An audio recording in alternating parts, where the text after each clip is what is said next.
5, 4, 3, 2, 1, 0. All engine running. Liftoff. We have a liftoff. Broadcasting worldwide from Pandemonium Studios in Cornwall, this is the Wal of Paine show on Phluid FM. Good evening, everybody. We are finally on the airwaves. We had a little bit of some gremlins in the studio earlier, but Leo has vanquished them and kicked them out. There he is, lurking behind me. Yes, I am here. We got there in the end, and at least we actually started. When we did start, we actually started properly, because like last week, remember, I cut off the first 7 minutes of the stream. Well, luckily it was recorded, so you can catch it on demand, so that's cool. That's because we are 100% professional and will not allow that to happen 2 weeks on the run. We are joined, as everybody can see, or if you can't see, you will hear, by the fantastic Mr. Jack Ryder. Oh, back, what a wonderful intro. Back by popular demand. Leo, bass driver Paine, lurking behind me. I've done the intros because Leo's just informed us he can't hear himself. No headphones. We've got another super duper packed show, starting off with a bit of Crongen and the Wombats there. We've got a quiz set by my wife Andrea, which apparently is a book quiz, Jack. So if you don't get 6 out of 6, you'll never be coming. You'll never be welcome what back. What do I know about books? Oh, I don't know. Well, we're going to have you doing a live valuation. It'll be like Antiques Roadshow. Oh, okay. Yes, which will be great. Dawn Lee this week has sent us a TrakLink along with the book that she wants you to value, which we talked about last time you came in. Yeah. Excellent, because you know the author. Yes. We've got a Zoom coming up at 7:30 with the fantastic Mr. Cameron Mills, who runs the Rock Project. And he is going to be with one of his new proteges, a young lad called Ashh, who is an independent musician but also sings, I think, with the cover band Fire Escape. So he's in 2 different ventures, so we'll be talking about that. We've got some new music from the Undercover Dungarees and Alternative Spoons, which is one of Cameron Mills's other brands, and also some live music from a band called Cybernetic Witch Cult from their album Absurdum Ad Nauseum. That is a packed show, isn't it? Take a breath, Neil. Holy monkey, that is packed, isn't it? It is. It is. That's about as packed as a pair of budgie smugglers in the summer going down Perranporth Beach, that is. Oh, the vision that's come into my mind. I think it was you I spotted, Jack. I was hoping you weren't watching. Could be worse, could be in the winter. That wouldn't be a packed show, Leo. No, suffering a bit of shrinkage, I think. You go, that sea is cold. That sea is cold. How can you tell?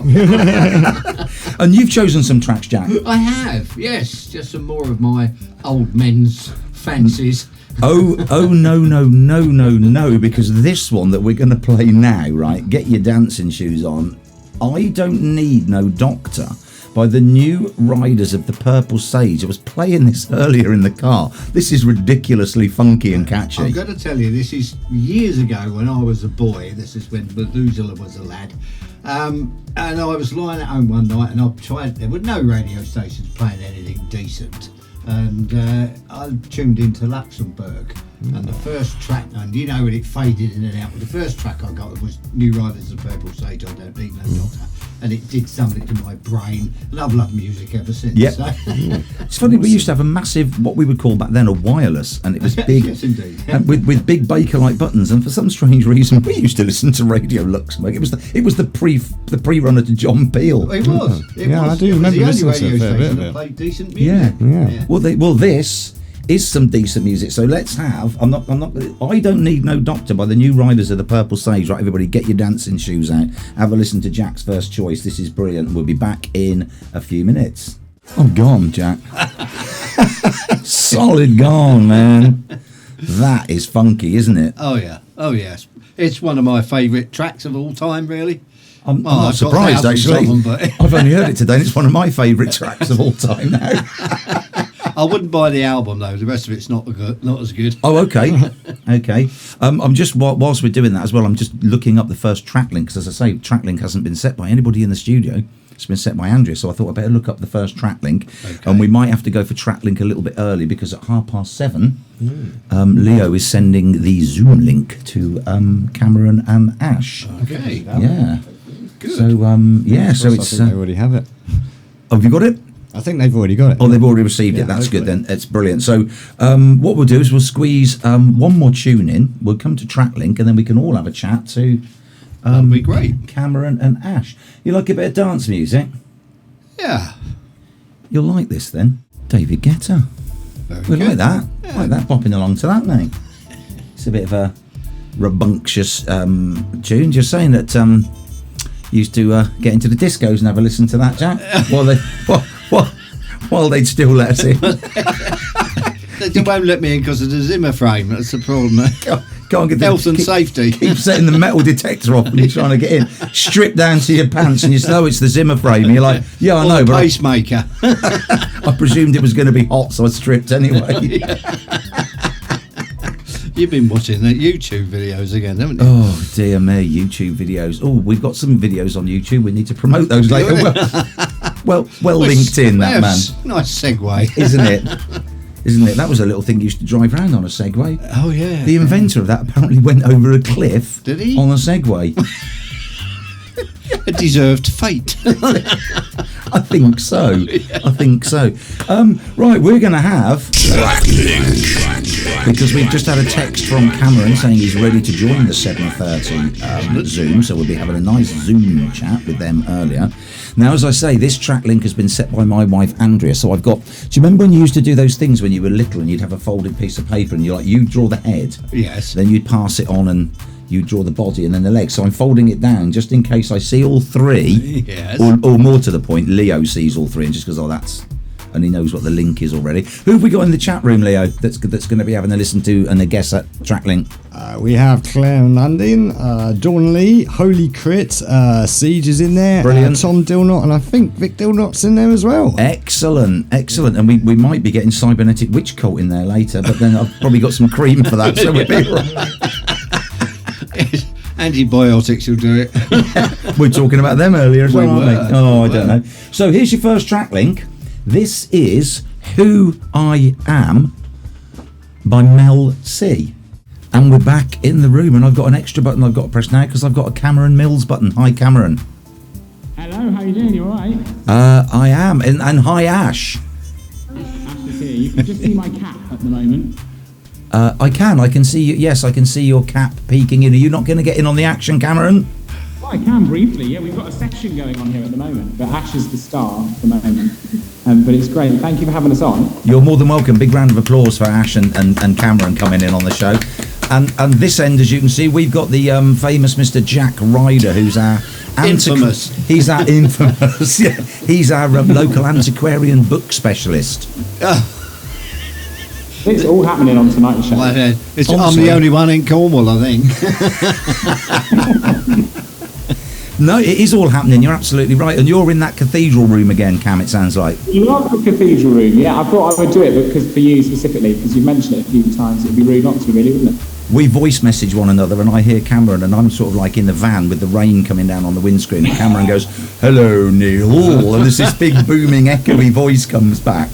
So we have got new music tonight from the Undercover Dungarees and Alternative Spoons, Ashh, which is another one of Cameron's proteges from the Plymouth Rock Project. Now, Ashh, you are, unless I'm very much mistaken, part of the Exeter Rock Project. You're an independent singer-songwriter, but also you sing for the covers band Fire Escape. That's Fire with a Y, do you not? Good. I'm just checking we got the right Ashh. You got the right one. There's so many. Brilliant. So, and you're Ashh with two H's. Yep. There's too many Ashes, so we just kind of came up with that. No, it's a good look. It's a good look for a stage name, isn't it? You got Ashh and you've got two H's. So tell us, Ashh, a little bit about you, what you do, and how you work with Cameron, and a little bit about the Rock Project from your point of view as well. We won't ask Cameron about it because he'll just go off on one, so I want to hear your side of things. I obviously sing for Fire Escape and I write my own stuff, and it was kind of Cameron who got me here. Without Cameron, I wouldn't be doing all of it. Obviously Cameron helps me put my music out and helps Fire Escape gig, and we started in the Rock Project and now we're here. Is Cameron standing there going, don't forget to mention that I got you started? Has he got that written like on an A? No! Definitely not. And you've got tomorrow, Ash, you've got your first, is it your first single? Yeah, it comes out at midnight and out for the world to see. So, yeah, very excited. So that will be on, hopefully, Steve Prout's show next week on Wednesday, because he's before us, and then we'll play it on our show on Thursday. And I'm pretty sure that the gentleman standing next to you is going to have it on True Radio ASAP, isn't he? Yeah, he's going to get it on as soon as he can. Yeah, that's brilliant. But it's fantastic, because we were working, as I say, last couple of weeks ago, we were working with the a band whose average age is 12. How old are you, Ash? I'm 16. 16? Yep. Yeah, you see the talent that is about Jack. These that we had in last week, their average age was 12. We've got Ash here who's 16, and the Rock Project, for everybody listening or watching that doesn't know what it is. Will you tell us what the Rock Project is, Ash? You'll put it more succinctly than us. Well, it's a group of, so you have the juniors and seniors. You can start from, I think, like the age of 6 or something, and then you leave at 17, 18. And it's a group of very talented young musicians who want to be in a band and get that opportunity up and down the country, really. Yeah, there's 13, are there, altogether, Rock Projects, I think? Cameron knows more about the Rock Project than I do. We're actually live from a session, Neil, which is very exciting in Exeter. Is this a fire escape session? So Ash, you're playing tonight as well up there, are you? It's actually a session just like one of our general public evening sessions. So they're in rehearsing parts, so they've had the lesson and they're just doing their performance now. Practice. It's all very exciting. Down the hall, making lots of noise. That's why I keep coming in and out for you. Yeah. This Cameron never, just to introduce Jack, this is Cameron, this is Jack. Hi, Cameron. Cameron never sleeps. I'm sure he doesn't. He doesn't. Sleep's boring. What's all that about, Neil? You don't either. The guy is relentless, but everybody that goes through this Rock Project just has the highest praise for Cameron. We had Undercover Dungarees Alternative Spoons, when we asked them what does the Rock Project mean, they just said everything in their article, which is in the Cornish Times this week. Ash has sung Cameron's praises. We were talking to, who were we talking to the other week about the Rock Project? It was Bonnie Faustina. So she's from the Plymouth one, isn't she? She came to the Exeter sessions, yeah, so she's from Exeter. So she's from Exeter. So Ash, you're familiar with Bonnie then as well? Yeah, Bonnie, yeah. Yeah, and she just said that Cameron helps her through everything. So the guy is a genius. So you're in very, very capable hands, Ash. It's a shame your single doesn't come out tomorrow, because I would love to play it also whilst you're on. But if you want to sit and have a listen just for 2 or 3 minutes, we've got the exclusive first play of the Undercover Dungarees and Alternative Spoons song. So don't go anywhere. Have a listen to this, see what you think, and we'll come back and have another little chat. So this is one that we put together a couple of weeks ago, and this is the first playing of it. Okay. Very exciting. So let me just make sure that Spotify isn't running in the background, because it tends to do that. And we'll see if we can get the Rock Project on. This could all go horribly wrong. Don't laugh, Jack. Right, we ready? Why is it not playing? No, it isn't. It was playing a minute ago. Here we go.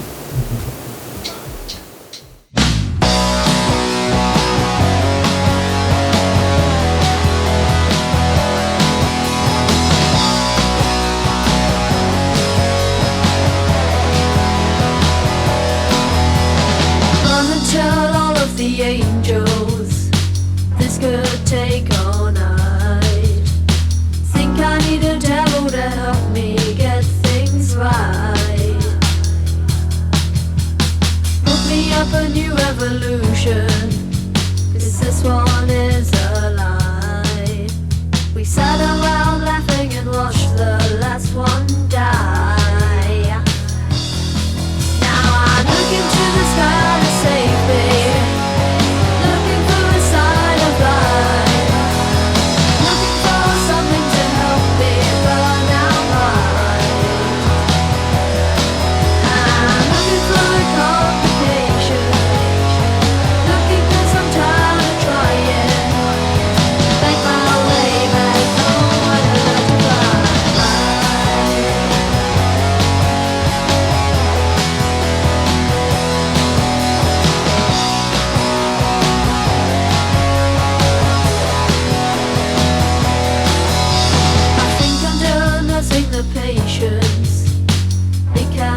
music schools, or presenting my radio show, interviewing celebrity guests, or doing one of the other many things I get up to in a normal day, I love to relax and listen to Phluid FM.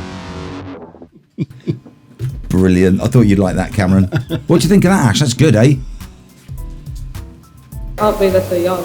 Yeah, that is top banana. Now, I've just got to sort out this laptop. Your band, Ash, Fire Escape, played at Broadclist Red Lion, was it, the other week? Have I got the pub right there? The new inn now. Yeah. No. In Broadclist, not Alpha. Yeah. Was it up at Broadclist near Exeter? Yeah. I was going to say I thought so, because I know there's a pub. Is there a pub in Broadclist called the Red Lion? Have I got that right, or have I got that wrong then? Maybe there's two. Get a gig in the other one as well. There you go. Yeah. Top banana. Did it go well? Yeah, it went great. It was really good. Excellent. Yeah. Excellent. And what sort of covers, Ash, does Fire Escape play generically? Rock, just pure rock. Oh, okay. Classified rock as what? Kind of like AC/DC, Iron Maiden rock? Or? Yeah, AC/DC, Enter Sandman, Metallica, Muse, Radiohead, Rage Against the Machine, that type of stuff. Okay. And so when you're in Fire Escape, then you're purely just singing? Yeah. And then when you do your own stuff, obviously, because I've seen you on videos and YouTube clips and all sorts of things, actually playing guitar as well. So when you're doing your solo stuff, is it literally solo stuff? Just you and a guitar? It's just me and a guitar, or me and a piano, or whatever the song is. Yeah. And which of the two, if there is a choice, do you like better, can I ask? Because there is something nice about being in a band, isn't there, when you've got that whole volume thing going on? I can't really choose. Okay. Fire Escape, it's just like adrenaline, like all the time. It's just a lot of, like jumping around, singing. It's great. And then with mine, it's more kind of melodic, I guess, and like kind of out really. A bit more chilled out, so you get to kind of see both sides of what you want to do, I guess, which is nice, isn't it? I really like having that like contrast with like rock and. Yeah. Do you just sing your own songs, Ash, or do you do covers of other people? I do covers of my own songs. Yeah, I do a mixture of both. Who do you do covers of? Anybody in particular? Radiohead, My Chemical Romance, Beatles. Okay. This is your solo stuff, doing covers, yeah? Yeah, this is my solo stuff. So have you looked to get a gig, solo, or only with the band? I've got a gig actually in I think 2-3 weeks time. So it's just solo, which is in Honiton at a venue called Beehive, I think. So that's one. The second year of my college, and they're putting it on. Right. So it's you're kind of basing yourself to start off. Obviously, it makes more sense to be. Where do you actually live in Exeter? No, I don't actually. I live in Taunton. You live in where? I live in Taunton, so it's like an hour drive. Oh, okay. Because I thought when I saw you in Broadclist, I thought obviously you're staying quite local, so you've even got to come down to... Yeah, so much driving, so much travelling all the time. Oh, that's terrible. Mind you, see, you're further up country, you're closer to Glasgow, know what I'm saying? Yeah, I'm closer to Glasgow, yeah. Yeah. Cameron's nodding. Yeah, you want to be close to Pilton. You got any have you got any questions because it was Leo Ash that put together basically the song that we just heard, and there is a video that is going to go with that. There's a video short that's going to be on our Vision channel as well, but I'm just interested to hear if Leo's got anything to ask as well. Have you got any sort of location, like dream location that if you could record anywhere in the world, like where would you like to record? If there's a specific studio or even just a place, just like a country or record. I'm gonna have to, the goal is just gonna have to be Abbey Road. It's gonna have to be Abbey Road. Awesome. Yeah, good choice. I'd love to. Very good choice. The right choice is Paindemonian Studios in Liscada, so you got that one wrong. That's exactly what I mean. Yeah, that's what I meant. Yeah. It certainly won't cost as much. But if we're not busy, then Abbey Road, yeah. Oh yeah. Yeah. You're always. Yeah. Absolutely. Yeah, it's funny you should say that as well, because one of the bands that I play in, our bass player went and played in the Cavern up in Liverpool. They got a gig with their old band, was a rock covers band, and they got asked to go up to Liverpool and play in the Cavern, which of course is where the Beatles used to play a lot of their gigs. And they actually played at the Cavern and stayed, get this is so rock and roll, right, in a nunnery. That's pretty cool. What rock band goes on tour, gets up to like the iconic Cavern, and then goes, "Where are we staying, lads? We're going to stay in a hotel, so we sort of drive a car into the pool or throw it." And then one bloke must go, "No, there's a brilliant nunnery just around the corner. Let's go and stay there." Maybe like Sister Act. Well, yeah, obviously he was fired straight afterwards, and they got. It's all fresh goods there, isn't it? But yeah, that is quite an iconic studio. It's strange as well. The other band that I play in, the guitarist, who worships the Beatles. So I think you're in good company there. Stand you in good stead. You're a old school musician, Jack. Not a musician. I wish I was. I can't play a note, but I do love music. Hasn't stopped some people. No, that's very true. But I don't listen to them. And my favourite Beatles track, believe it or not, is Dear Prudence off the White Album. It is so complex and it's absolutely brilliant. And if I ever get a cat, I'm going to call it Prudence. Nice. Now the version I know of that was Susie and the Banshees, of course, Dear Prudence. Really? See, Cameron's nodding now. See, I didn't. Yeah. I'm not. I don't know what one that is. Just being kind, Neil. Being kind. Oh. Cameron's only 28. Is that right? No, he's 20. He's 23. 23. 23. I've got kids older than you. I know, it's shocking, and I have. I feel a lot older. Yeah. That helps. So how long are you up there tonight then, doing this session, you guys? So we're how 3 hours? Yeah, 2 hours. Yeah, 2 hours, so it's 6:30 to 8:30 for you guys, the older ones, and then we have juniors that are in from 4:15 to 6:15. So that's primary. They're in before, and so but they're busy rehearsing away for their gig that they've got next week on Sunday, the end of the show. Because what we were hoping to do as well is get maybe a proper Q&A with Ashh. We can send you some questions and you can give us some answers, and we'll get you in the paper. That your other ones, the Dungarees are in the paper this week. Yes, that would be great. Yeah, and we'll get you in the papers as well. We'll make you famous, Ashh. Don't you worry about that. When you're rich and famous, right? Don't forget us. You have to send us a tenner. I will. Each. That's £30. No, you're 50 pence. 50 pence. 50 pence. 50 pence for Cameron. Yeah, but that's for Cameron. But I'm saying you've got to send us Ashh a tenner. And there's 3 of us in the studio, so that's already £30. And the dog. Oh, and the dog. Yeah. Oh no, the dog gets £20. Well, that's where the personality I'll bring is. another one with me. Yeah. Hang on, let's get Batsy Dog Zone. Yeah. Where my daughter works. Oh, is it? Oh yeah, she runs all their grant coordination, whatever that means. Something to do with. Oh, for Battersea Dog Zone. Battersea Dog Zone. So you're a dog lover then, Ashh? You got a dog? Yep, I've got a dog. She's really old though. That's all right. Like Cameron. So's he. Yeah, Cameron's really old. He loves it, isn't he? He loves it. I might file for something here. It's starting to become a little bit, you know what I mean? It's a bit one way, this, isn't it? No, absolutely not. We love you, you know that. I was listening to Cameron, so he's got on True Radio up in Exeter, told the most awful joke, but it did make me chuckle. I've told that one since. See? It's a cracking joke. That joke. It's good. Joke. That is what I do at the Rock Project, to keep them, if they're a little bit nervous about performing. As soon as a dag joke comes out there, well, it could be much worse. Well, you do get behind them. When we were down here, you'll see in the video, because Cameron's like, they were drifting a little bit, Ashh, and he said that it's because they're so used to me. That's what this was. I was being Cameron in the video, because you can see him and he's jumping and he's got this drumstick and he's like a conductor, so he keeps them all. Does he do that when you're on? I would say he conducts us, but he would tell us if we were doing something wrong. We'll let them get on now. They're pros. We've got to let them get on with it. Yeah.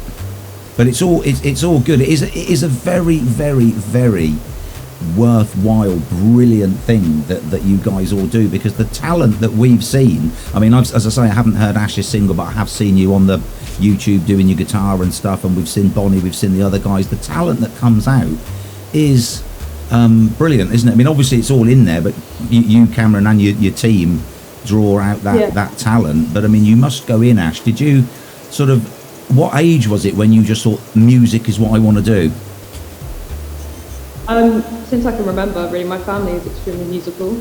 Okay. So it was kind of a thing. There was a thing this is kind of embarrassing, but there was a thing that I used to do when I was younger that my mum told me. And when we were in Tesco, I used to harmonise to the hum of the fridges. Harmonise with the hum of the what? The fridges. The fridges. You know, the fridges in Tesco go like. What was it? E flat or something? Was it? Well, you know what? That might not be such an unusual thing, because I actually kind of still do it, whether it was on the train or the bus or fridges or freezers. I'll harmonise with them. Sometimes even just go off into a little other brands are available. Yeah. So then you're going through Tesco's harmonising with the fridges. And this tall chap comes walking towards you and just hands you a Rock Project card because we need to talk. That's exactly how he found me. It was a beautiful harmony. It wasn't any old harmony. It was a really tricky one. The interval on it was insane. So all the people in Tesco just started crying. Yeah, it was insane. Can you do that to a Hoover as well, or is it just fridges? Just fridges. Let's not be silly now. I should go up market and go to Waitrose. Oh, you can't harmonise with the Waitrose fridges. Can you not? Oh, that's like a celestial choir. That's what us classical singers do. We harmonise to Waitrose, whereas the rockers harmonise to Tesco. Or Lidl. Did you not go around M&S and go, this isn't just any harmony, this is an M&S harmony? We must have met before, Neil. We met before. Well, don't forget, everyone's waiting to hear the John Lewis Christmas harmony this year. So. Oh, yeah. Although I hear it might be a dissonant. I'm sure. The John Lewis advert's always good, isn't it? So you're just saying, basically, Ashh, you've grown up in a very, very musical family. So since you worked out you could harmonise with the fridges going around Tesco's, where did you then go? I mean, where can you go from that? I mean, let's be honest. Yeah, Morrison's, he says. Morrison's. Yeah, then I went to Morrison's and I did a tour around all the supermarkets. Can we have a copy of the T-shirt? Tonight, ladies and gentlemen, we have Ashh, and you just open the fridge and go, And I just come out of the fridge. Brilliant. Great idea. And if we can just be sensible for us, God, honestly. Why? Well, Cameron's gone what we call sheep face in our family, when you go suddenly serious. Like that, look. Yeah. So after the supermarket tour, when did you then find out about the Rock Project? I've only joined the Rock in Project. M&S. I only joined the Rock Project just over a year ago. Okay, and how, why, through who? Because you're saying you live in Taunton. I presume there isn't. There's not one Cameron further than Exeter until you go up a ways, is there? Sheffield, I know, obviously. So how did you come across it all, Ashh? Well, basically, I was out of school for a year, almost a year, because my anxiety was terrible, and my mum was trying to find a way of getting me out of the house. Okay. And the supermarkets were trying to get you just literally out. Yes. So she found the Rock Project page, and I think messaged you, and then I came along. The first session I was like so nervous for, but then it just kind of became the thing that got me to go out of the house, and because of the Rock Project I basically got better. So many ways the Rock Project has helped a lot. And all of the musicians that are now together in Fire Escape, they're all quite disparate. Did you know any of them before you joined? No, I didn't. I met everyone who's in Fire Escape in here. So we've only known each other for just over a year. So that's also another great thing, because back in the day we had, as we will remember, we grew up with things like youth clubs and places that you could go though when you were young, and then all of those got closed down. And of course you couldn't go into the pub, and that's when the whole sort of everybody just used to hang around on the streets and there was nowhere to go. So almost this is kind of a reintroduction of getting not being disparaging to a 16-year-old here, but I'm saying there's like children, because it does go down to 7 years old, to actually give them somewhere to go, somewhere to be cohesive and actually channel something that everybody's got an interest in. And your guitarist Sam's birthday today. Yep, it's his birthday today. He's 16. Is he listening? If we say happy birthday, Sam. Happy birthday, Sam from Fire Escape. He's 16. He's probably there, is he? Yeah, he's in one of the halls back there. Oh, I don't know, but that is, I mean, it is absolutely brilliant though. So you know, the whole thing. It's a great idea. Yeah, we just came across Cameron, Ashh a little while ago. He came across what we call our virtual Facebook page, and it just cropped up, and we were just like, "Hi, we like what you're doing." So it is great to talk. We will get you the Q&A, and we'll get a lovely little article for you. Here he is. He's back. Look. And best of luck with your career, Ashh. Good luck. Thank you. Thank you so much for having me on. And we will get up to see you at some point. You'll have to let us know when Fire Escape are playing, because we will come along. We might take a few pickies and whatever, and Cameron will keep us in the loop. Bear with me just 1 second. We've got 4 minutes left on this Zoom chat, so if there's anyone out there in the chat rooms that have any questions as well, do shout them on through. Anyone? Yeah, I don't know who we got in the chat room, because I can't see that from here. Yeah, so we've got Bailey, we've got Dawn Lee, we've got Joe Jenkins 0206, shout outs to you. Cybernetic Witch Cult are in the house. We've got loads of people in the house tonight. Chris, yep, like 14 people rocking it in the Brilliant. house. Ashh has attracted us an audience. What can I say? I don't know. What can you say? What are your parting words, Ashh? What would you like to say? It's your show. Hello. Tell us where we can find more about you. Tell us way too late for hellos. If you've got any social links or websites or anything like that where we can find your music, tell us where we can catch up with you online. So on Instagram you can find me on the Real Ashh Music. Fire Escape you can find Fire Escape with Y, and you can find my music on Spotify under Ashh with 2 H's and all capitals. Awesome. And there'll be a single out tonight at midnight. Yes, well, I'm going to have a listen to that tomorrow. We won't be playing that tonight. I'm presuming, Cameron, that's on Saturday morning show. Yeah, well, we'll be on. I'm away on tour this weekend, but it will be on the next show. Okay, that's True Radio, Cameron. It'll probably be on the Saturday show and the Sunday show, and then it'll be on the following Saturday show and the following Sunday show. Cameron will have his own radio show just full of his students. Why not? He's almost there. Yeah, no, I'm so proud. Yeah, I need another show, I think. Yeah, that's brilliant. Well, listen, guys, thank you so much for joining us. Get back to doing all your fantastic work and singing and playing and strumming and whatever. And we will catch up in the very, very near future. Well done. All right, thank you. Thank you for supporting Ashh, and everybody go check it out. Midnight. Ashh. Oh yeah, we'll be giving it shout outs on Facebook and Insta and stuff, same as you guys. So don't worry about that, and it'll be in the paper, and it'll be all over the place. Don't you worry about that. Thank you so much. Have a lovely evening, guys. Yeah, you too, guys. See you later. Catch you later, boy. We need. Do you know what we need? TrakLink.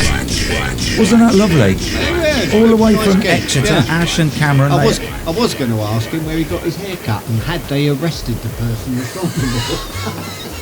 No, they haven't. He's a lovely chap. Nice lovely kid. chap. Ashh there, brilliant musician as well. All of these people that come out of the Rock Project. I know, it's amazing. At 15, I couldn't tie my own shoelaces, let alone play music. I didn't even buy my first drum kit till I was 16, and I think I was crap on it till I was, what am I now, 53? Till I was 53. And we had a 12-year-old in that I challenged to a drum off. Yeah. And then after they recorded this song, he said, "Do you want that drum off?" I said, I'm all right, actually, to be fair. Yeah. No, I don't want to show you up, son. Well, the thing is, when you see the video as well out there, people, you will see how phenomenal this kid was. Like, he was really, really good. He's on the beat. His fills were fantastic. Great little tribute to Taylor Hawkins, I'd say myself personally. Oh, yeah, absolutely. Really, really good. So we'll have track 2 of TrakLink. We've got to move on. We've got quizzes. We've got all sorts of nonsense coming on. This is, you'll like this. It's You're Beautiful. Not you, Jack. I'm just reading off. Well, you are, but I am reading off the screen. Yeah. It's always James Blunt. So the first one, Leo, was. Sorry, I totally forgot because I was too busy making sure Zoom works. Who I Am by Mel C. Thank you, Jack. And the second one, find the link between these two, is You're Beautiful by James Blunt. That is our second TrakLink from Andrea. First one was Mel C, who I am. Second one was Intriguing. James I have Blunt. no idea. So far, nor do I. But then no change there. Quick shout over my shoulder, Leo. What time is it? It is Tipple of the Week. Love Tipple of the Week. You got to like a Tipple of the Week. We've got. Let me just pass these round. Leo, you have one there. Thank you. Jack, you have one over there. Shouty to Pouty in there saying it's the car horn song. Not exactly. I can't. That might come in a little bit earlier. I don't know what the car horn song is. No. This is. Let me turn that round. This is from our good, pun intended, with an H, friends down at the Good Brewery. We have got a espresso stout called Joe. 5.8% volume, and apparently, according to Tom, the head brewer, hi Tom, who let us have these, this is a really popular brew for the Good Brewery. We've had them on the show before. They do some absolutely fantastic beers. I haven't tasted a good brewery beer yet that doesn't taste good. Yeah, exactly that. They're all fantastic. They are all brilliant. Brewed in Cornwall on Moorland Road. I see these guys every day, and they are a lovely bunch of people to boot. Jack, do you want to read out that little panel there with the pronunciation and that? Yes. The aromas of coffee, dark chocolate and cherry cola with a robust and bracing bitterness. A cup of Joe sparkles on the tongue with flashes of iced coffee and tobacco leaf. I do have to say, it sounds pretty lovely, doesn't it? Yeah, I believe it sounds good, but the proof of the pudding. Yes, as always. But it's a nice, simple label as well, and very concise. It tells you we're getting aromas of coffee, and then it tells you what the taste is. So, shall we? Kill Siege. Yes. Up to the mic, and shall we go for a triple? Yes. We'll go. I will urge caution. I did spill quite a bit of cider on myself the other week. You did. That's all right. Yeah. I always do that. We'll go 3, 2, 1, pull. Right. Okay, here we go for the Good Brewery. 3, 2, 1. Oh, that's nice. As I was going to say as well, I believe this is kind of. I'm not sure if it's part of a series, but I did see on Facebook last week that they had a Good Brewery. They had a mixture of various dark things. So you had this Joe Espresso. There was also a black IPA and I think an oatmeal stout. Now I'm not sure if they're in stock right now, but like that trio, perfect for your winter. Really great for Christmas, I'd say. These are particularly good for having with your Christmas pud, I'd say. Also, I would say, added to that, Leo, Tom did say they've got a Black Friday deal coming up down at the Good Brewery, and they do have this in the pack. I think it's just a little 6-pack, so you can choose 6 beers, and you've got a Black Friday deal on it. So that's fantastic. Very good. Crikey blimey, Jack's not even gone for the nose.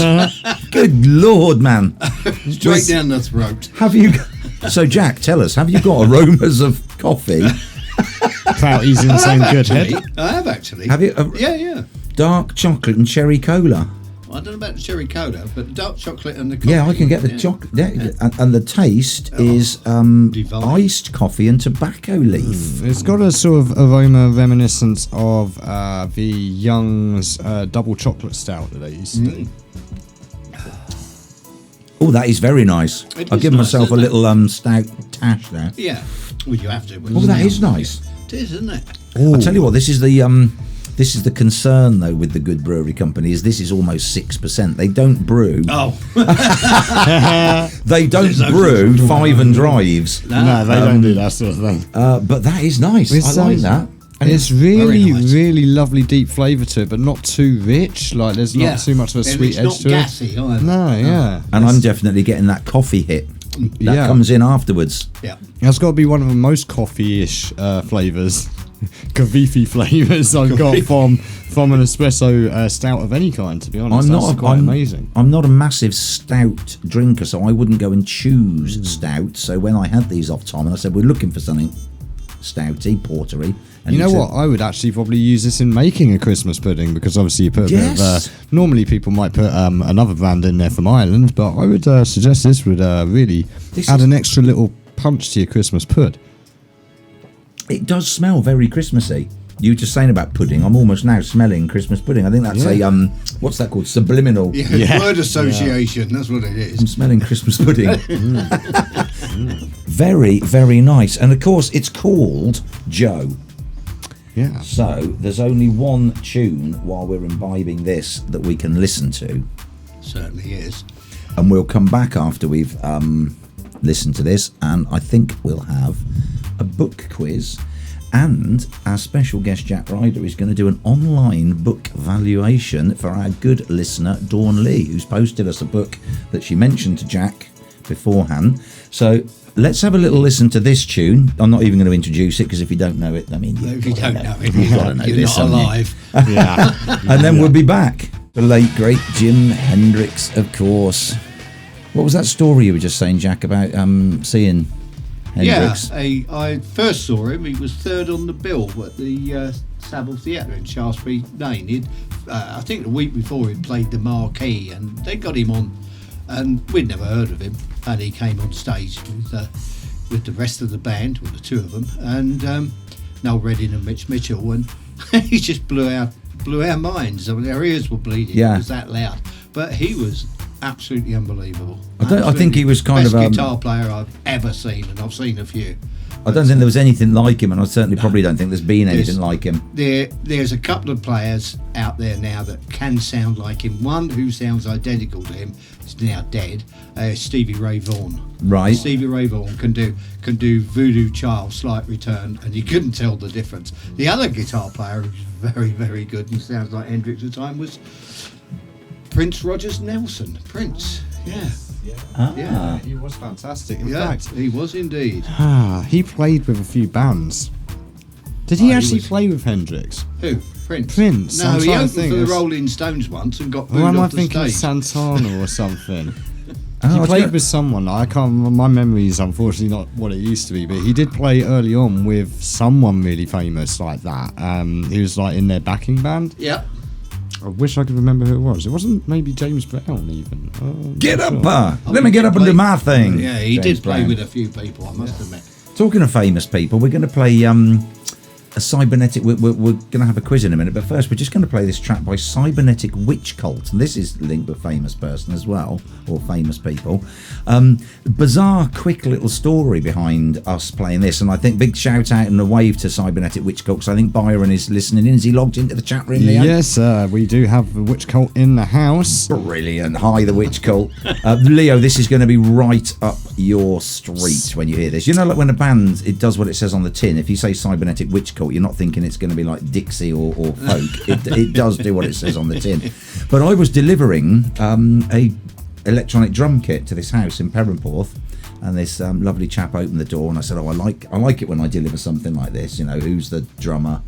It's my youngest, or you know. And I said, I play drums. He said, I'm a musician as well, I play guitar. And we just started talking, and it cropped up that he said, have you heard of Hawkwind? And I said, funny you should say that, because Leo and myself were out a few weeks ago filming a fantastic covers band called Stargazer. They're on Vision live as well, if you want to check that video out. And they had a chap working with them, just doing a bit of roadieing, and he said, I've got a night off from my normal band.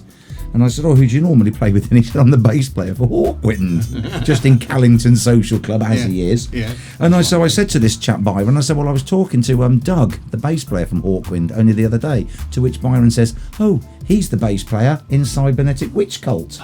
So he's sent me the link to his record, which is called, you'll like this, it's Absurdum Ad Nauseam. The song, which Byron himself recommended, I've listened to the album. He said people seem to like Cro-Maggonaut. So we'll have Cro-Maggonaut by Cybernetic Witch Cult. This is for you, Byron and Doug, and the rest of the guys, and for Leo, because he'll love this. See what you think of this while we're playing Hendrix and we're keeping the rock coming. And then we'll be back, guys, for a quiz. And while the Cybernetic Witch Cult are in, join in with the quiz and send your answers in. Hey, yo, listening to MKV from King Creature, and when we ain't touring or rocking out or picking our noses, we're listening to Phluid FM. Keep rocking strong. Cybernetic Witch Cult there. That was a banger. Everybody's coming in the chat room with people dancing and Beavis and Butthead and kicking off and playing. What do you rate to that, Leo? That was killer. That was absolutely killer. I love that. What do you rate to that, Jack? Yeah, very hawk-windy. Yeah, Doug will be proud. Hi, God. That was brilliant. That's a right headbanger, isn't it? Check the album out. That is Cybernetic Witch Cult, and the album is Absurdum Ad Nauseum.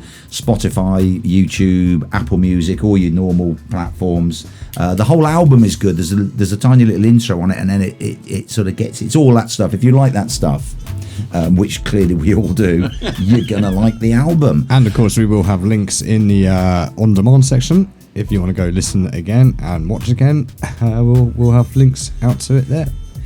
We will. Now, what we're going to do now, a little bit of a change from some mad headbanging cybernetic witch cult, is a very chilled and relaxed book quiz, because obviously we have Jack Ryder, who knows everything about books. He's going to get... On here, Dawn Lee has written that I am going to get 6 out of 6. Okay. But she's said that Jack will get 6 out of 6. So, Jack, do you want to read, as guest of honour? You read the questions. I will. And we've got one pen in this studio, and it's rubbish. So shall we guess separately, or shall we write our answers down collectively so we can at least get 6 to 6? Yes. For the studio. So everybody out there listening, Claire and Ian, who I know are listening, and they will have loved that cybernetic witch cult, because that's right up their street as well. Dawn Lee, Siege, everybody out there, get your pens out, get your papers out, and get the answers down to these questions. And then we're going to have another one of Jack's tunes, because he said we haven't played enough of them yet, because we were chatting away to Cameron and Ashh, but we will get round to that. So let's have... I'm not going to do the trumpet fanfare. Don't want to do it. Did you notice last week when you asked if I had it, I didn't even look. I just said, nope, it's not there. Yeah. Right. So this is the big book quiz, Jack. Okay. Let's go. Question number 1 is, who invented the characters Thomas Gradgrind, Silas Wegg and Uriah Heep? Oh, I think that is that. Would you concur? I will concur. Leo, would you concur? Heep is the only one I can associate. Yes, that's what I'm thinking. Yeah, okay. Okay. Question 2. Who is the protagonist in The Catcher in the Rye, the J.D. Salinger novel? Do you know that one? Like, you write that down then, because I don't know that. So see, I'm not going to get 6 out of 6. I've never read The Catcher in the Rye. Wasn't that the book that was under the arm of the guy who shot Lennon? Yeah, it probably was. Yeah. Yeah. Oh. You read it? I'm taking it that's right. Jack wrote that down with such authority, Leo, that's definitely right. I'm about questioning myself. Right, question. Right, question number 3. Which wood is home to Kanga, Roo, Piglet, Tigger and Eeyore? It's good job we've got Jack in the studio, isn't it?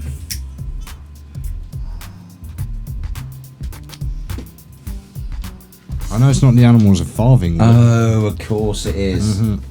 Yes, yes. Okay, question 4. Oh, this one's going to be a difficult one. Question number 4. Which 1935 American novel begins with Pa Ingalls and family moving out of the house in the big woods? Should we come back to that one? We might have to, because I can't remember. Okay, question 5. Question number 5 is, who wrote No Country for Old Men and The Road?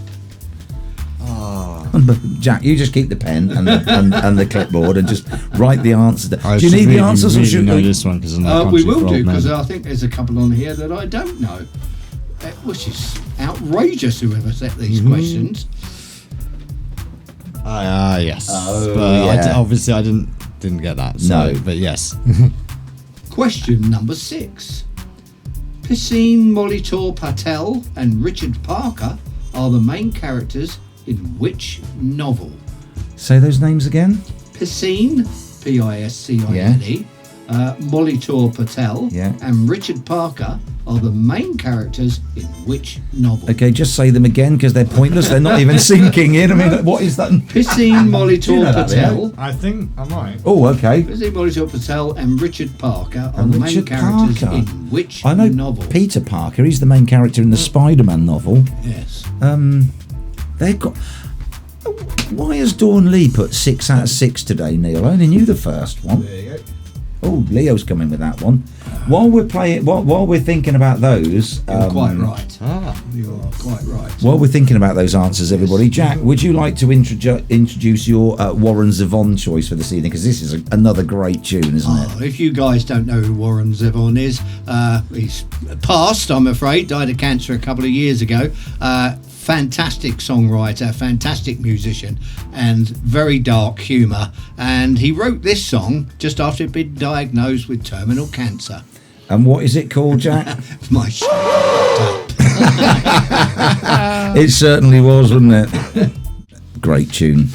Cheery little ditty. Of course, most people would just say remember Warren Zevon for Werewolves of London, but that's another great tune. But he wrote some absolutely wonderful things. He did. Right, we're going to do the answers to the quiz. Yep, we're going to do a slightly tardy third track link, and then we're going to have our live book valuation. I'm looking forward to this. I hope Dawn Lee's not going to be disappointed and she spent like £5,000 on it and you say it's a forgery and it's worth a tenner. And I'll buy it off you for 12. Oh yeah, don't forget how much is it going to be worth, Jack, when you're valuing it? We're not. I don't think Dawn wants to sell it, so she wants a proper valuation. Yeah, but what the valuation is for resale and what a book dealer will give it to you are two entirely different. Oh well, we'll come to that. This is going to be interesting, isn't it? Okay, let's have these answers. Do you want to remind yourself of the questions? Oh yeah. Well, the question 1 was who invented the characters Thomas Gradgrind, Silas Wegg, and Uriah Heep. Have we had any answers in, Leo, on the chat room? Answers? Clowning, you got anything for us, sir? Because you think you've got 5 apparently. Give a couple of seconds. We said Dickens, Charles Dickens. Yeah. Don't give them the answers before they come up with them. Oh, it was a cheat. They'll see, I got that. No, I know, Clary, and I'm going out for a drink. They've had their time. They've had their countdown clock. We're going to have Dickens. I'm going out for a drink with Claire and Ian next Saturday. We're going for an afternoon and evening, a game of pool, a little bit of music, and I'm catching the train up and down. Oh, lovely. The day we caught the train. So, do you have anybody answers? No one's come back yet. Shocking. It was, of course, Charles Dickens. Yeah, Claire and Ian just coming in the last second there with Dickens. Was correct. Hard Times, which I studied at uni. What, with him? Oh. I'm old, but not that old. Oh, sorry, that was rude. Right. Hang on, that book's just dropped by 20 quid. Yeah, 20. Question 2, who is the protagonist in Catcher in the Rye? If anybody over the age of 30 doesn't get this, you should be ashamed of yourself. Oh, I didn't get it. You had to write it down. That's why I said it. It was indeed Holden Caulfield. Oh, Cameron will be kicking himself then if you've got over 30, wouldn't he? Oh, sorry, he's 23. Sorry, Cam, if you're still listening. Question number 3, which wood is home to Kanga, Roo, Piglet, Tigger and Eeyore? Leo? 100 Acre Wood. It was indeed. Yay! We're 3 for 3. It's like the cricket. Yeah. And right, question number 4, and I didn't get this because I'm thinking 1935 must be Steinbeck, must be Faulkner, but it wasn't. It's which 1935 American novel begins with Pa Ingalls and the family moving out of the big woods? Not Heidi, is it? No, he was in Switzerland. Yes, it was, and I said that for a joke. It's could have fooled us. Good. It was, of course, Little House on the Prairie. That's the one I mean. Yes. Not the Heidi, but I could see that. Yes, you could see that. I do miss a bit of Little House. That was a great show. I don't think I've ever seen an episode. We put Steinbeck. Is that wrong? I put Steinbeck down because I thought it's either Steinbeck or No, not I, Jack. We're a team. Come on, we'll take a hit for the team as well. Because when you get it right, we're claiming it's I've never seen Little House on the Prairie, but it is a funny story. In the 1979 Iranian Muslim Revolution, the only American TV program that was allowed on Iranian TV was The Little House on the Prairie. Wow. Everything else was banned. Wow. That's mad. That's the one though. When I said Heidi, that's I was thinking of them when they were. Were you thinking of that, or were you thinking of the Waltons? Oh, Billy Joe Jim Bob. Yeah. All the same. It's the same book, isn't it? Nightmare. Right, here we go. Okay, question number 5 is who wrote No Country for Old Men and The Road? Cormac McLagan.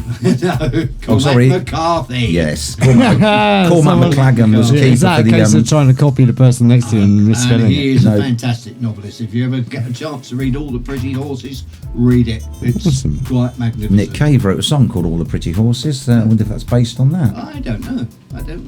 No, Cormac McLagan plays keeper in a Quidditch team in Harry Potter.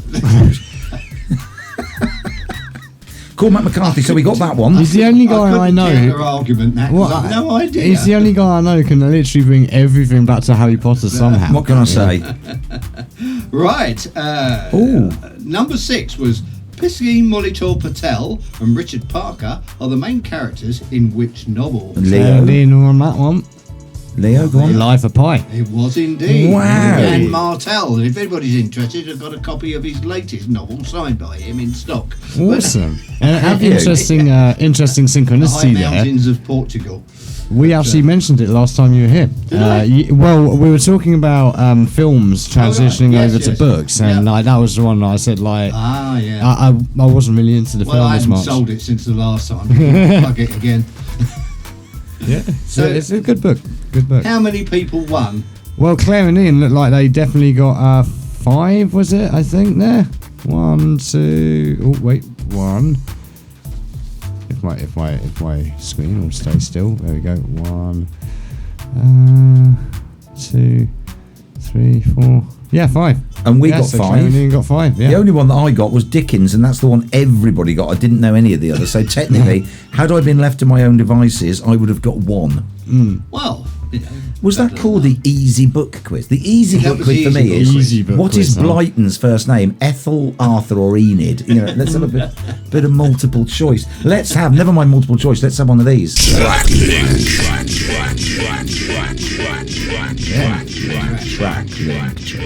First one was Jack. Was Mel C and Who I Am. Second one was James Blunt and You Are Beautiful. And the third one is She's the One by Robbie Williams. So we're going to have to really ponder this one whilst we listen to Robbie, because I'm not getting a link. So what was the first one? Mel C's which? Mel C, Who I Am. Who I Am. You're Beautiful by James Blunt. And now we're going to have Robbie and She's the One. That's made you chuckle, hasn't it? Tony Black, our good listener and good friend. Listener. Three of his books down there. Oh, yes. The bookman in. We've got some Tony Black books in on the back shelf there. Seasons and Seagulls and... I'll have to review them. Absolutely, absolutely. Now, talking of having to review them, then... here we go. Jack. I'm not sure you want to put yourself through it, but yeah. What, the Tony Black book? Well, no, I just because, as everyone knows, I wake up every morning. I've got a copy of Seasons and Seagulls next to my bed, and I just feel the warmth off of it, you know, that sort of heat that you get off of a stallion in midsummer. And I look in the mirror and I say, Today you're Tony Black. And now I've got to do a valuation on a book I've not seen before. This is where he pulls it out and it's going to be like an issue of the Beano from like last week. Right, that's enough of him.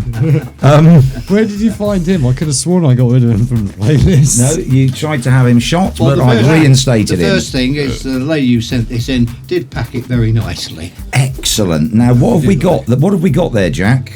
We have a copy of Louis de Bernier's Captain Corelli's Mandarin, which is a wonderful novel. If you haven't read it, you should do.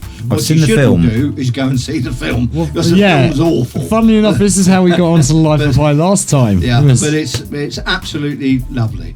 Now I'm looking at this, and it's got some shelfware, and the dust jacket's marked and shelfware, ladies and gentlemen. That's a technical term. Same thing. So about top but and she very technique. cleverly put it into a protective wrapper, which will. Is there some foxing there? No, there isn't any foxing, but there is some browning to the edges. Oh, sorry. Whoops. Yeah, there you go. And I'm looking at it, first published in England 1994, so it is quite old now. It's before the string numbers, so as far as I can see, it is in fact a first edition. Mucho moolah. Yeah, well, no, not really. Oh, okay. Damn it all, should we play a song? It's quite nice condition. It's not mint. The price has not been clipped off, so if you're ever buying a book, the value goes down if you cut the price tag off. Okay. So they cut them diagonally sometimes, don't they? Cut them diagonally, and that's and if they're not, it's known as unclipped. The dust jacket is unclipped. Okay. So I would say, reasonable dust jacket. Some edge wear now in a protective archival wrap, which sounds really good. Unclipped dust jacket. Some browning to the edges, and a little bit of foxing. Should we come back to your final decision and leave everybody in suspense for a minute? Absolutely, yes. Excellent. but nice critique so far. We'll have a little bit more of a look at that later. I'm having a little bit of a guess at TrakLink while we're going on, and I think Mel C was in a girl band, Spice Girls. Robbie Williams was in a boy band, Take That. So my guess is I'm presuming He's a solo artist. Yeah. But could that be it? But am I presuming that James Blunt used to be in a group? No, it's not wrong. He was in the Royal Dragoons, I believe. There you go. Absolutely. So he was in the. So it's Take That, the Spice Girls, and the Royal Dragoons. Yeah, I'm going for Trevor Horn. I think they've all been produced by Trevor Horn. Ooh, and Jack, what are you thinking? I haven't got a clue. Not a Scooby from Jack. It could be that, or also songwriters potentially, but. So as I'm aware, Mel C, she writes most of her own stuff. So okay, because obviously we were talking about it the other week with Lisa Left Eye Lopez from that TrakLink, because right. She worked with Mel C to produce. I think it was Never Be the Same Again. I think it was that first really big single from LC. So I'm going to go with Trevor Horn, or possibly the Writers are all the same. You're going with Trevor Horn. I'm going with the fact I think they were all in groups, and Jack hasn't got a Scooby. But what Jack has got is another banging tune by ZZ Top. Oh yes. So anybody coming into boogie to this. Anybody wants to come in the chat room and guess what the TrakLink is while ZZ Top are on? What's this one called, Jack? Well, it's a medley. Well, this isn't because I couldn't find the medley. It's Waiting for the Bus, followed by Jesus Left Chicago. I was waiting for the bus. We had a track. I played a New Model Army, Green and Grey. I was waiting for the bus from work a couple of weeks ago, and then I realised I was talking to an old lady, and I was waiting for the wrong bus at the wrong bus stop because I don't know how the buses work. No. Too busy thinking New Model Army. And after this track, I'll tell you, I'll have a little mini quiz on this as well. Just one answer, one quick question. Oh, exciting! And then come back to the final reveal of the valuation of the book. Indeed. You saw it and heard it exclusively on Phluid FM. Tuppence halfpenny. Is 3 guineas. ZZ Top, or as they should be called in this country, ZZ Top. ZZ Top. Can I do the quick quiz? Yeah, go on. Okay. Yeah.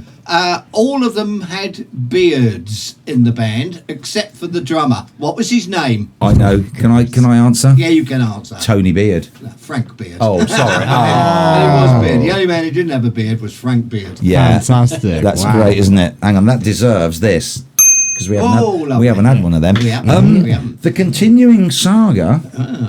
Of Captain Corelli's mandolin. Captain Corelli's mandolin. We're going to have the final valuation.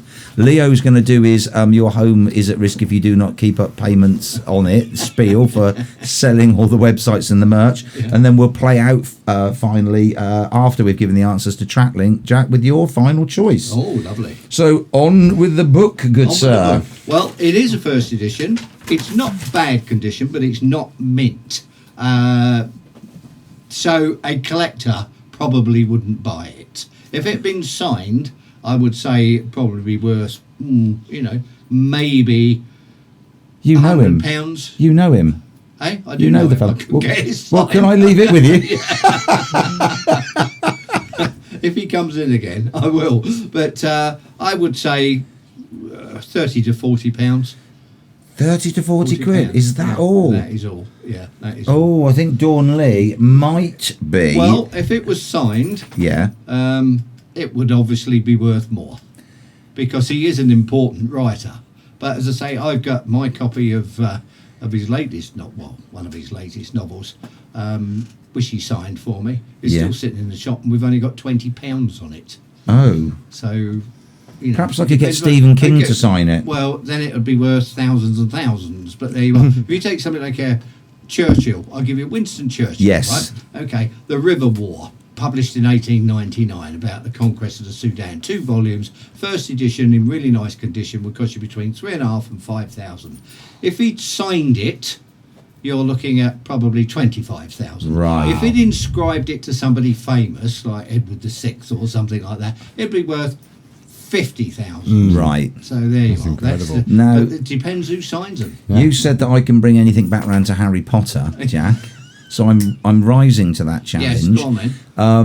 Because I heard, and you can maybe ratify this, because obviously when J.K. Rowling set about writing the first Harry Potter, The Philosopher's Stone, she submitted it to, I don't know, I'm just going to pluck, so like 10 or a dozen, didn't she, publishers? And they all said, nah, nobody's going to buy that. And finally, somebody did a very short run. Now, I was told, and you're talking figures there, that if you can get hold of a first edition off that very first short run of The Philosopher's Stone, it is worth tens of thousands of pounds. Would I be correct? You would be probably correct. If it was a true first of the small print run with the young Dumbledore on the back, then people in America pay stupid money for them.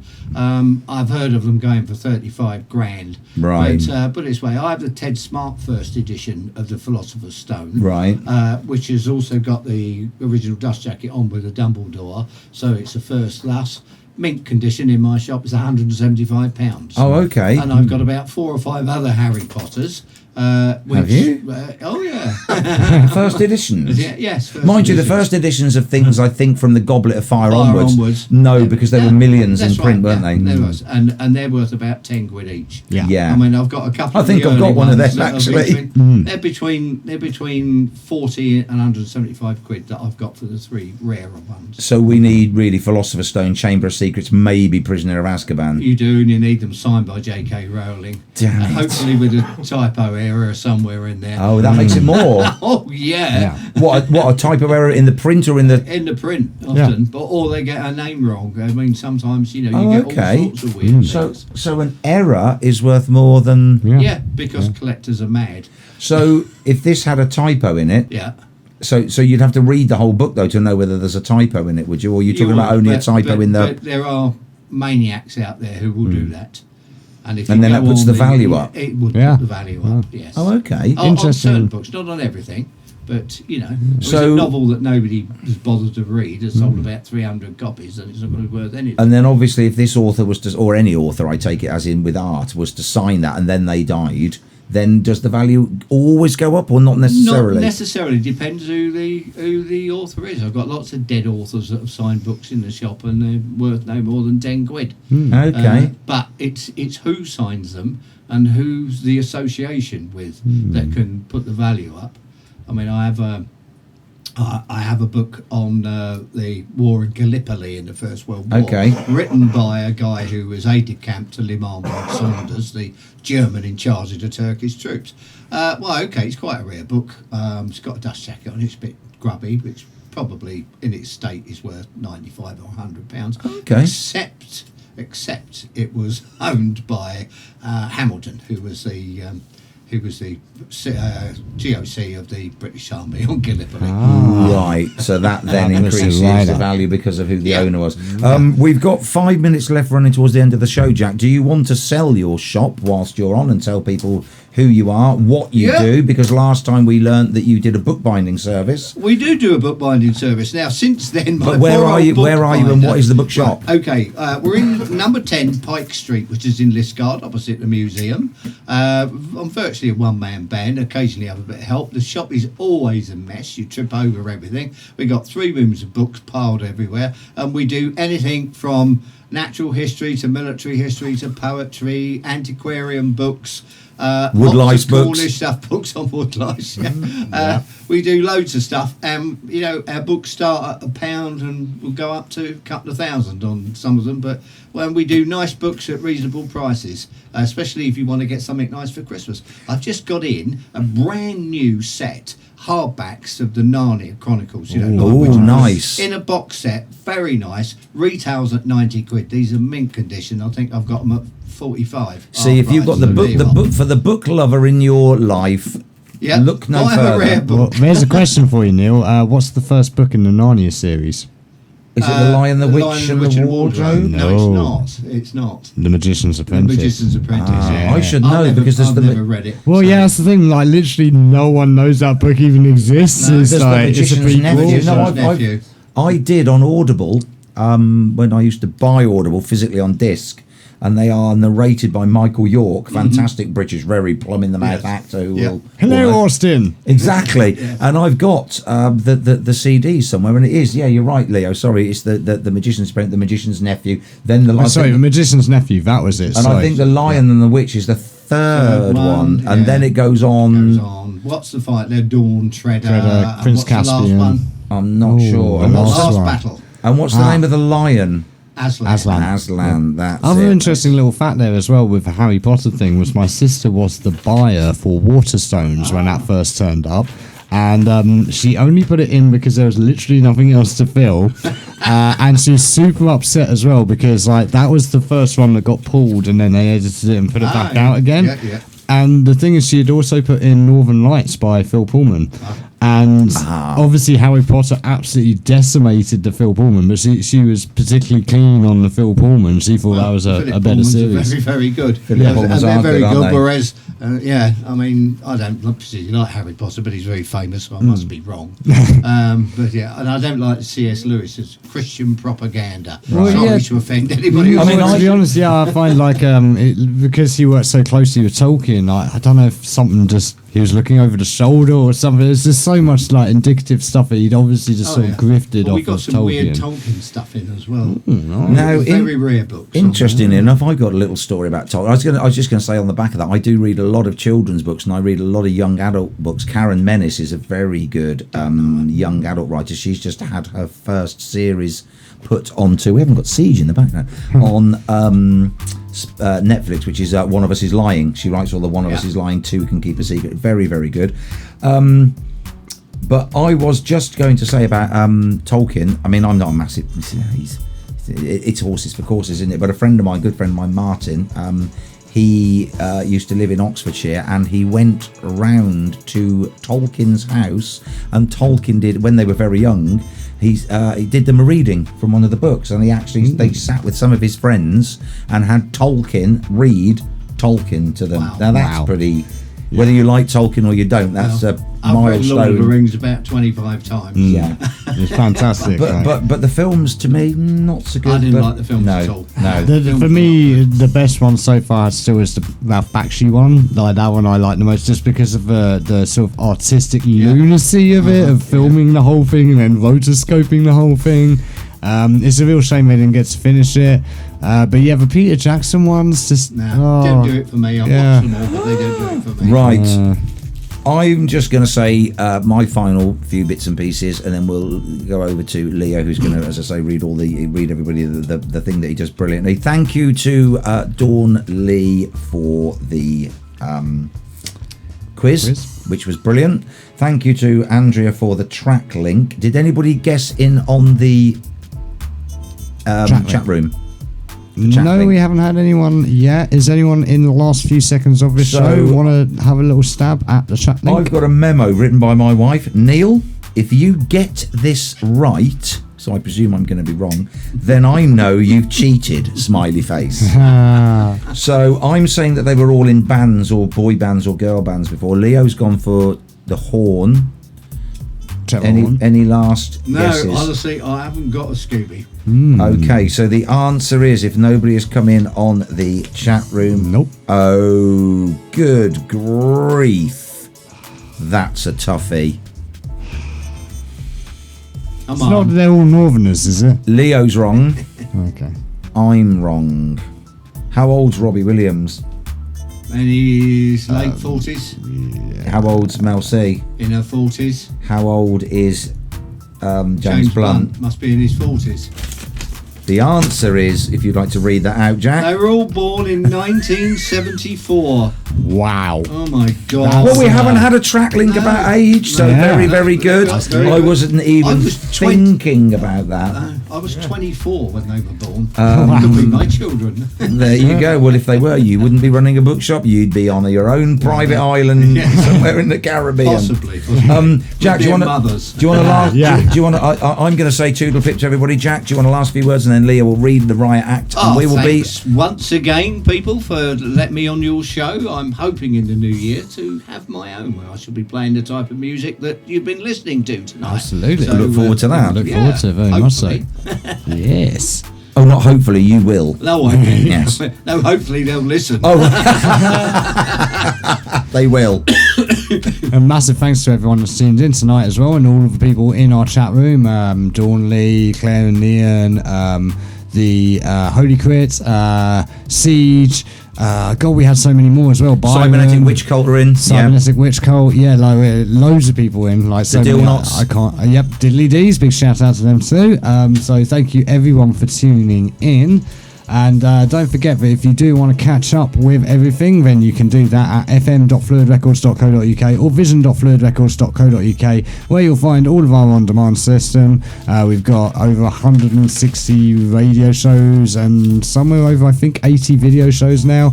And this one will be going up as soon as I've got it edited.